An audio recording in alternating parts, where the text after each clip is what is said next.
सूरतुल मुमतहिना की आयत नंबर 4 में इस लफ्ज़ का तलफ़्फ़ुज़ अक्सर गलत पढ़ दिया जाता है। यहाँ देखिएगा, यहाँ वाव है और इस पर हमज़ा है और फिर पेश है, तो यहाँ आपने वाव को नहीं पढ़ना। बाज़ लोग इसे पढ़ते हैं बुराऊ, इस तरह अदायगी करना गलत है। आपने सिर्फ हमज़ा पर लगी हुई पेश को पढ़ना है, बुराऊ बुराऊ, और फिर बगैर खींचे अगले लफ्ज़ के साथ इसको मिला देना है, बुराऊ मिनकुम। इसी तरह यहाँ हमज़ा पर देखें खड़ा ज़बर भी है और फिर मद भी लगा हुआ है, तो इन दोनों की अदायगी किस तरीके से होगी, आइए इस लफ्ज़ को ग्रामर के साथ पढ़कर सीखते हैं। अऊज़ु बिल्लाहि मिनश शैतानिर रजीम, बिस्मिल्लाहिर रहमानिर रहीम। हमज़ा नून ज़ेर इन, नून अलिफ ज़बर ना, इन्ना। नून मुशद्दद है और कुरान करीम में नून मुशद्दद को हमेशा गुन्ने के साथ पढ़ा जाता है।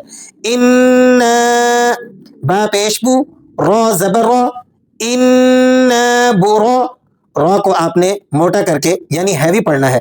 वजह यह है कि रा पर जब ऊपर की अलामत हो यानी ज़बर हो, दो ज़बर हो, दो पेश हो, इसी तरह रा पर खड़ा ज़बर हो या उल्टा पेश हो, ये तमाम वो हरकत हैं जो रा पर ऊपर की जानिब आती हैं। तो ऐसी सूरत में आपने रा को पुर करके हैवी करके पढ़ना होता है।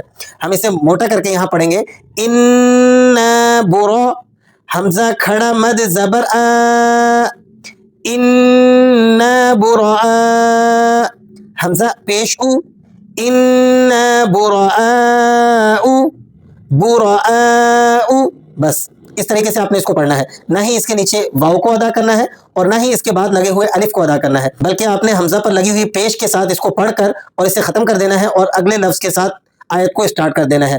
बुराऊ, मीम नून ज़ेर में, काफ मीम पेश कुम, इन्ना बुराऊ मिनकुम, इन्ना बुराऊ मिनकुम। उम्मीद करता हूँ सूरह मुमतहिना की आयत नंबर 4 में इस मुश्किल लफ्ज़ का तलफ़्फ़ुज़ आपको अच्छे तरीके से करना आ गया होगा।